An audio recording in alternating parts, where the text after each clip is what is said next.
Hi everybody, Christina Blackfeather here, and I am today going to do something that I have hashtag on Twitter as combat ignorance. Um, Recently we had NPR for the past 29 years has been doing some sort of sharing of the Declaration of Independence. And this year they tweeted it and came under fire um, by a lot of Trump supporters because they thought that that NPR was declaring war or some such nonsense against Donald Trump. Um, it didn't matter that this has been done for the past 29 years by NPR, but I decided today that I'm going to read aloud the Declaration of Independence. And I suggest everybody else do the same thing. Not only record your reading of it, but share it around, put it up on Twitter, and use the hashtags combat ignorance and Donald Trump. And, whatever else you decide to share it with. Let's make this a thing. Let's uh, go against the ignorance of people in this nation. This is one of our founding documents. It was in Congress on July 4th, 1776. And I know part of the thing that I've been seeing is that people don't understand the significance of July 4th. My local radio station joked that it was a way to get drunk and blow things up. So that is the sort of thing that we need to fight here in the United States. With that said, this is a document I've actually seen. It is in the National Archives Museum in display in the Rotunda. And this reading is at archives.gov. And I'll provide the link to that below as well, and it reflects the original spelling.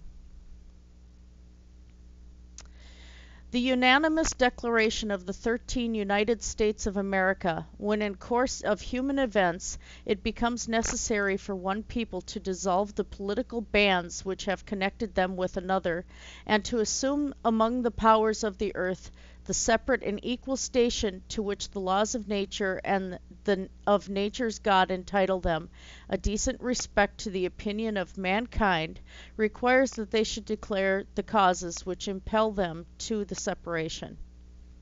We hold these truths to be self-evident, that all men are created equal, that they are endowed by their Creator with certain unalienable rights, and among those are life, liberty, and the pursuit of happiness. That to secure these rights, governments are instituted among men, deriving their just powers from the consent of the governed. That whether any form of government becomes destructive of these ends, it is the right of the people to alter or to abolish it, and to institute new government, laying its foundation on such principles and organizing its powers in such form as to them shall most likely to affect their safety and happiness.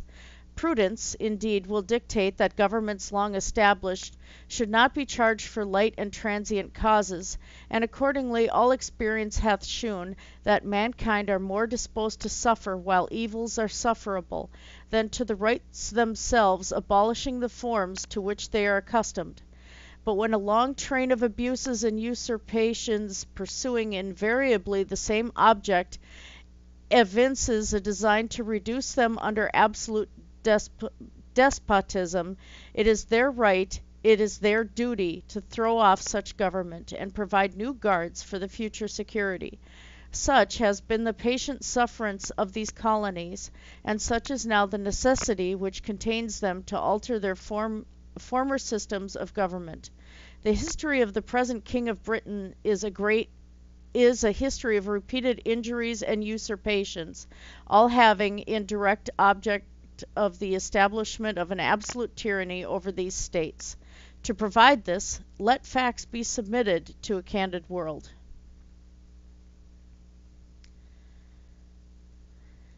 He has refused to assent to laws the most wholesome and necessary for public good. He has forbidden his governors to pass laws of immediate and pressing importance, unless suspended in their operation till his assent should be obtained, and when so suspended he has utterly neglected to attend to them. He has refused to pass other laws for the accommodation of large districts of people, unless those people would relinquish the right of representation in the legislature, a right inestimable to them and formidable to tyrants only. He has called together legislative bodies at places unusual, uncomfortable, and distant from the depository of their public records, for the sole purpose of fatiguing them into compliance with his measures. He has dissolved representative houses repeatedly for opposing with mainly firmness his invasions of the rights of the people. One second. Dry mouth here.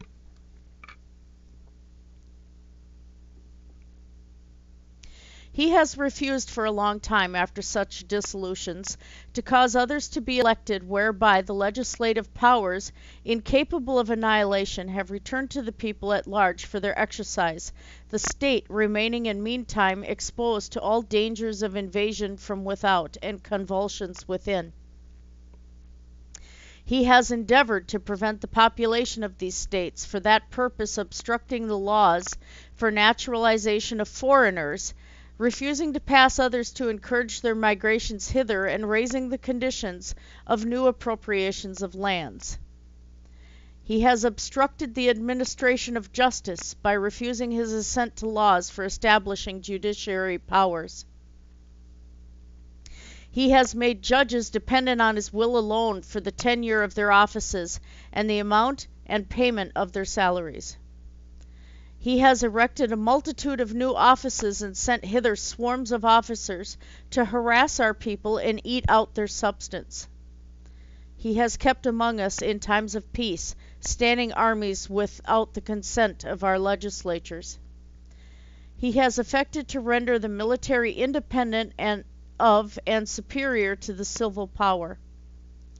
He has combined with others to subject us to a jurisdiction foreign to our Constitution, and unacknowledged by our laws, given his assent to their acts of pretended legislation, for quartering large bodies of armed troops among us, for protecting them by a mock trial from punishment for any murders which they should commit on the inhabitants of these states,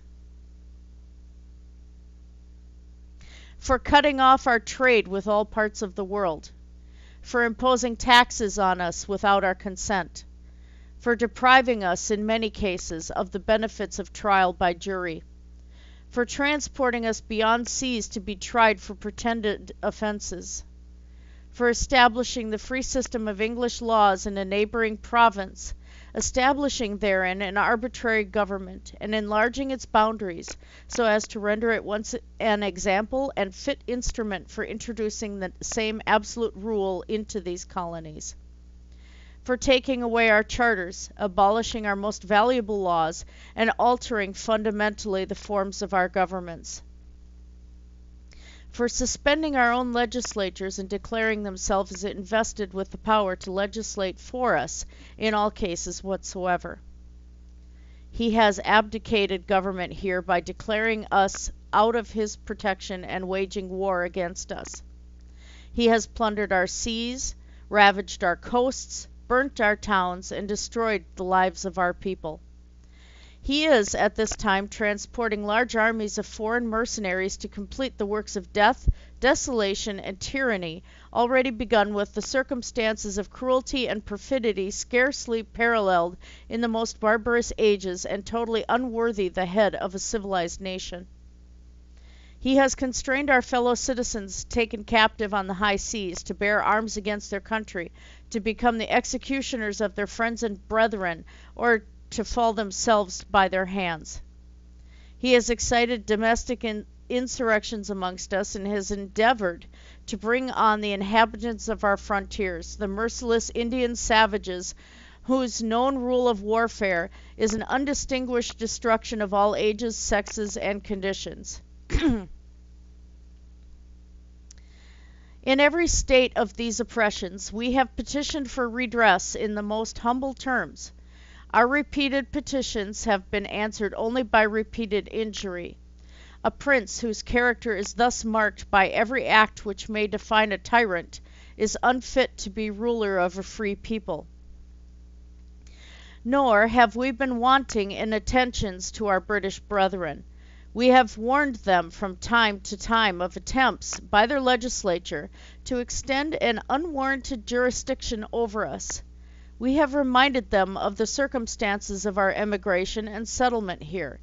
We have appealed to their native justice, magnanimity, and we have conjured them by the ties of our common kindred to disavow these usurpations which would inevitably interrupt our connections and correspondence.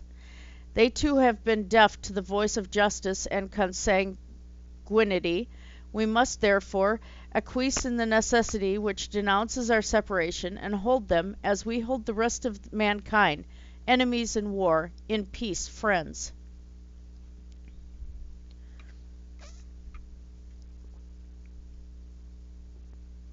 We therefore, the representatives of the United States of America in General Congress, assembled, appealing to the Supreme Judge of the world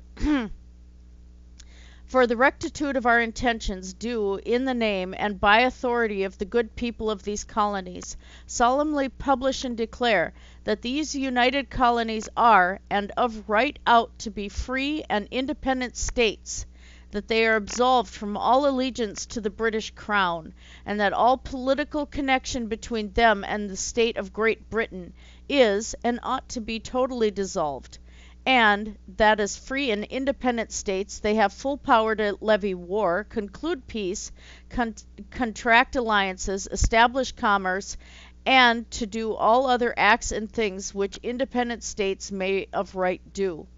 And for the support of this declaration, with a firm reliance on the protection of divine providence, we mutually pledge to each other our lives, our fortunes, and our sacred honor.